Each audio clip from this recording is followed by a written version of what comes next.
বলতেছে কবরটা জান্নাতের বাগান হবে, জাহান্নামের গর্ত হবে। মুমিনের জন্য কবরটা হয়ে যাবে কি দৈর্ঘ্য এবং প্রস্থে 70 গুণ চওড়া। কবর কিন্তু এটাই, কবর কিন্তু এটাই। আর মুনাফিক যারা সারা জীবন মুনাফিকি করতে করতে কবরে গেছে, তাদের জন্য কবর কিন্তু এটাই, মাটিকে চাপ দিতে বলা হবে। আহারি কবর! উসমান রাদিয়াল্লাহু তাআলা আনহু কবর দেখলে কাঁদতো, চোখ যেন দুটো ঝর্ণা হয়ে যেত। এত কবর দেখলে তিনি এত ক্রন্দন করতেন।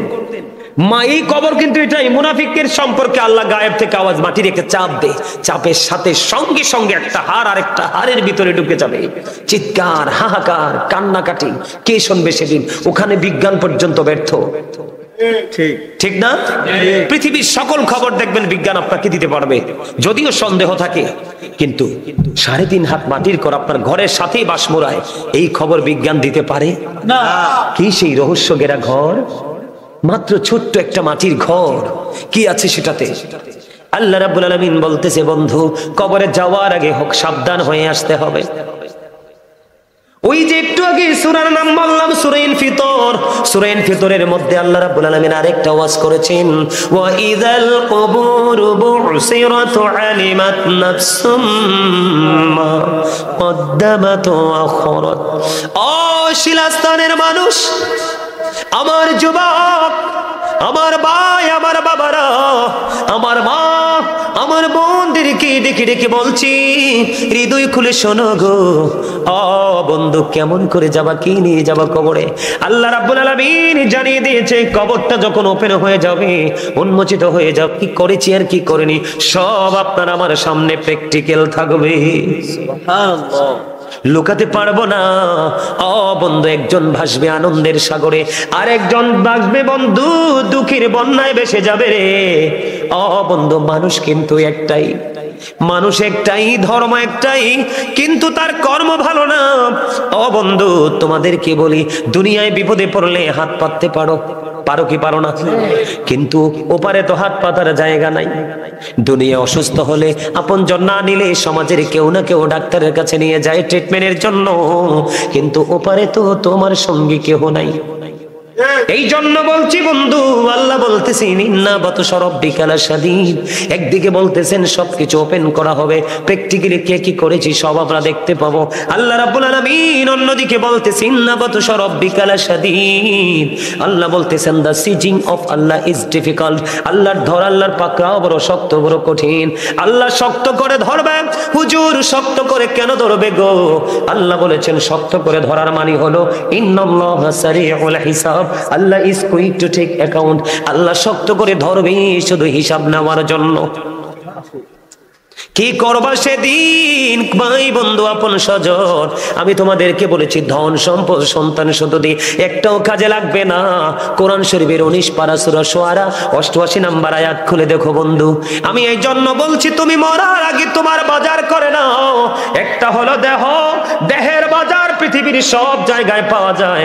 দেহের খাবার পৃথিবীর সব বাজারে পাওয়া যায়, কিন্তু রুহির খাবার পৃথিবীর সব বাজারে পাওয়া যায় না।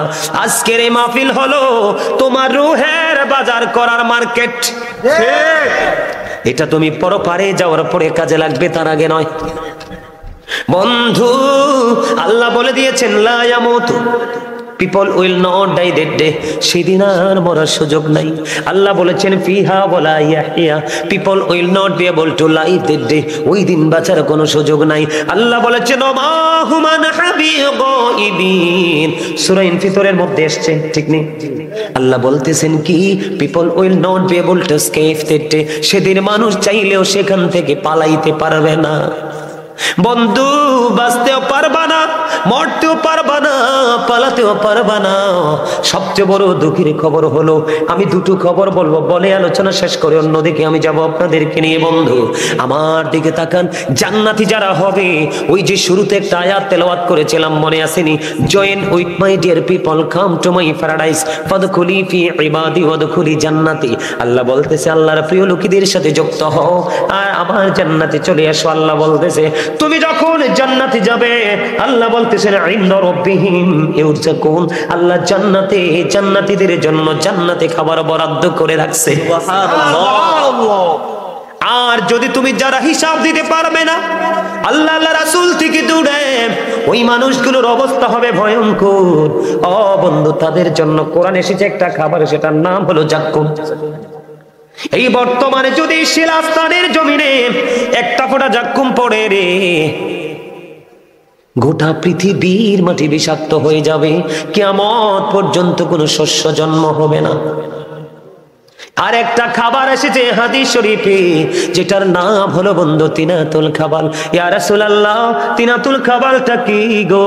নবীজি জানিয়ে দিলেন, এই তিনাতুল খাবালটা হলো আরেকটা জাহান্নামের নিংড়ানো রক্তপুঞ্জ। জোরে কন্যা নাউজুবিল্লাহ। কিন্তু বন্ধু, বাঁচতেও পারবা না, মরতেও পারবা না, পালাইতেও পারবা না। সেদিন যেটা বরাদ্দ হবে সেটাই তোমাকে খেতে হবে। কথা কয় না কেন? এই দুনিয়ায় কিন্তু পানি তৃষ্ণা লাগলে গরম ভাল লাগে না, ঠান্ডা খাই, ঠান্ডা খাই, ঠিক না বেঠিক? আরো জোরে কয় না? কিন্তু পারে আর এই ব্যবস্থা নাই, তুমি পাপী হয়ে গেছো, তুমি পুরো নেগেটিভ হয়ে গেছো। তোমার জন্য বরাদ্দ হবে অত্যন্ত গরম পানি, মাথা দিয়ে ঢেলে দিয়ে হবে রে, পেটের মধ্যে প্রবেশ করবে। পেটের মধ্যে প্রবেশ করতে দেরি, ওই ব্যক্তি জিন্দা অবস্থায় দেখতে পাবে 2 রানের মধ্যখান দিয়ে লিকুইড হয়ে বের হয়ে যাচ্ছে। বাঁচতেও পারবা না, মরতেও পারবা না, পালাতেও পারবা না। চিৎকার হাহাকার বন্ধু, তোমার আকাশবাড়ি হয়ে যাবে। সেদিন তুমি কি করবা? এই জন্য বলেছি, দুনিয়ায় থাকতেই বাজারটা করে নাও। হুজুররা যেমনি কয় এমনি চলবেন নি, কথা কয় না? আলহামদুলিল্লাহ কোন চলবেন? আমার কাছে আফসোস লাগে, এও আমি যখন ছোট ছিলাম, আমারটা আমি বলি, আমি যখন ছোট ছিলাম জানেন, পাগলের মতো দৌড়াইতাম, কই জানি হুজুর আইব। হুজুর যে চেয়ারটা বইব, স্টেজে চেয়ারটা দিলে ঠিক সামনে এ বইতাম, হুজুরের আগে আগে পড়তাম, যা পড়তো হুজুর চেষ্টা করতাম। এই যে আমরা যখন ইয়াং ছিলাম, যেমন এই দুটো ছেলে ওই শেষ মাথায় ছিল, আস্তে আস্তে করে যখন দেখছি কাছে আসছে, নিজের কাছে এসে বসাইছি। তারা মাদ্রাসায় পড়ে, আমি দোয়া করে দিই আল্লাহ যেন একদিন হক্কানে আলেম হিসেবে কবুল করে নেয়। আর জোরে কর না আমিন।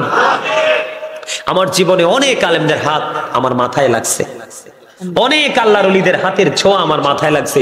এই কারণে হয়তো বা মা বাবারও দোয়া আছে জীবনে। এই শোনেন, আমার দিকে তাকান, আমি আপনাদেরকে গল্প শোনাই।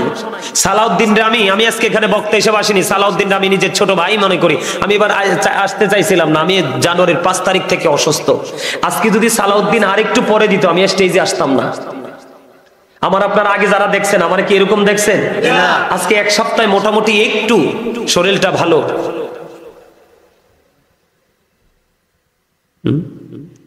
বুঝতে পারছি।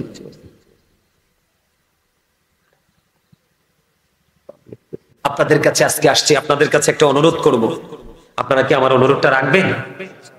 ও মা কয় না, কোরআন শরীফটা খুলছি আর লেগে, যদি অবিশ্বাস করেন। আপনার আমার মাঝে ছিল না সেদিন, আপনি আমিও ছিলাম না। কোথায় ছিল আপনার আমার বডি? বাবা এবং মায়ের মাঝে। কথা কয় না? যেদিন বাবা মায়ের মাধ্যমে মায়ের ওদরে আপনার বডি তৈরি হলো, সেদিনই কিন্তু রুহুটার ট্রানজাকশন হয়ে গেল। আপনি আমি মায়ের ওদর থেকে, মায়ের কলিজা ছেড়ে পৃথিবীতে এসেছি। আপনি আসার পরে 7 দিনের দিন কি করলো? মাথার চুলগুলো কাটলো, নাম রাখলো, আকিকা দিল, সেই নামে আজও পর্যন্ত আছি। একদিন হঠাৎ করে আপনার আমার মধ্য থেকে এই অচিন পাখি, রুহ নামক পাখি চলে যাবে। সেদিন কিন্তু I am a dead, you are dead. আপনি আমি আমরা সবাই মৃত। সেদিন ঠিকানা কোথায়? কথা বলে না, কবর। কোথায়? কবর সম্পর্কে কতটুকু জানেন? কিচ্ছু জানেন না। জানেন না বিধায় আমি ফিরে আসবো আবার এখানে, এখান থেকে একটু আলোচনা করব। জানেন না বিধায় কিন্তু আজকে আপনার আমার মুসলমানদের এই অবনতি। আপনি দেখবেন হিন্দু, খ্রিস্টান, বৌদ্ধ, ইহুদি, নাসারা, তারা যখন তাদের ধর্মীয় চর্চা করে, যদিও তাদের ধর্মের কোনো ভিত্তি নেই, এই ধর্মটাকে ক্রিয়েট করেছে শয়তান। কে? Satan is the eternal enemy of the believers.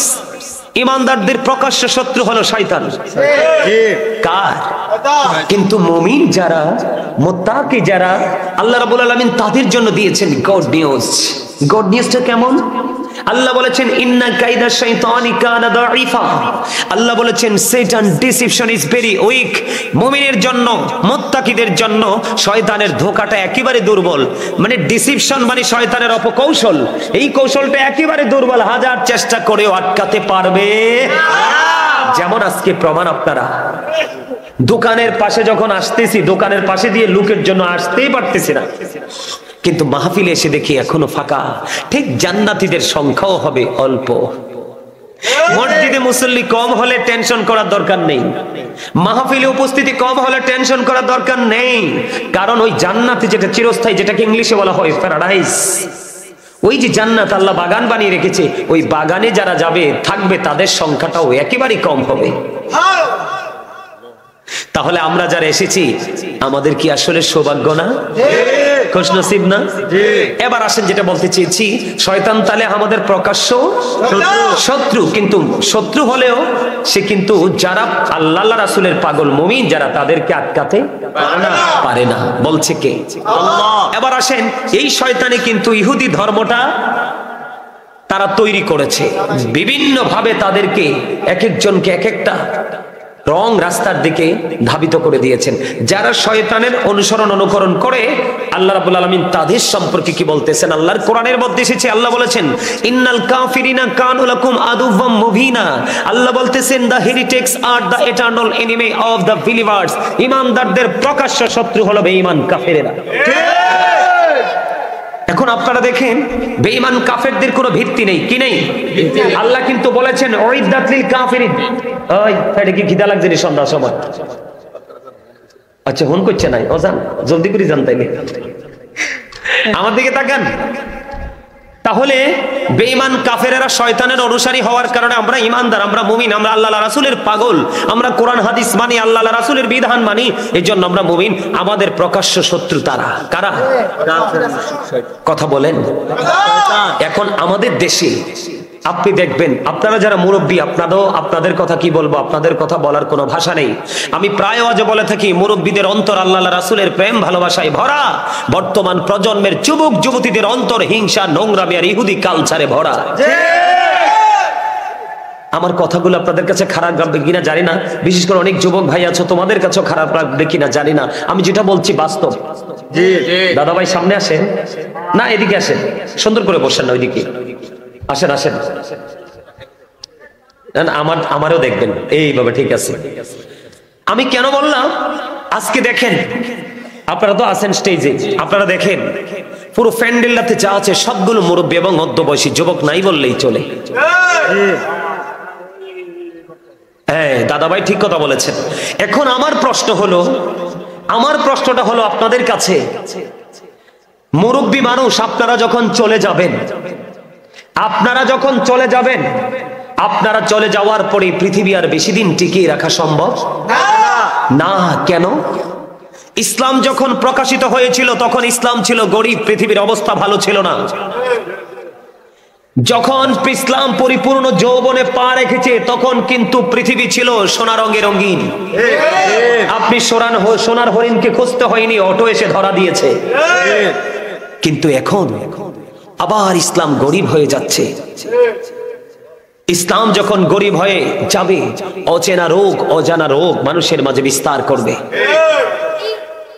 পৃথিবীর অবস্থা একেবারে প্রতিকূলে চলে যাবে, কিয়ামত খুব নিকটবর্তী হয়ে যাবে। আমার দিকে তাকান, আগে কিন্তু গান বাদ্যযন্ত্র বাড়ি বাড়ি হতো, এখন কিন্তু অতটা বাড়ি বাড়ি না হলেও বিয়ে শাদিতে হয় না? কথা বলেন না একটু। বিয়ে শাদিতে তো হয়, কিন্তু বিয়ে শাদী ছাড়াও কন্টিনিউ দেখেন প্রত্যেকটা ছেলের হাতে গান বাদ্যযন্ত্র চলছে না? চলছে। এক, আল্লাহ রাসূল বলেছেন the music and musical instrument will be increased. কিয়ামতের পূর্বক্ষণে গান বাদ্যযন্ত্র বেড়ে যাবে, এটা কিয়ামতের আলামত। এটা কি কিয়ামতের আলামত? আল্লাহ রাসূল বলেছেন they will listen their wives. অথচ হাদিস শরীফের মধ্যে এসেছে paradise of the child under the feet of the mother. দুইটাই কিন্তু আল্লাহ রাসূলের বাণী। আমি এখানে ইউনিভার্সিটির স্টুডেন্ট থাকতে পারি, এডুকেটেড পারসন থাকতে পারে, জন্য আমি কিন্তু আরবিতে পড়া ট্রান্সলেট করব। দুটোই কিন্তু আল্লাহ রাসূলের বাণী। আল্লাহ রাসূল বলেছেন they will listen their wives, কিয়ামতের পূর্বক্ষণে সন্তান তার বিবির কথা শুনবে। কার কথা শুনবে? এই যুগের মানুষ মাকে মূল্যায়ন করবে না।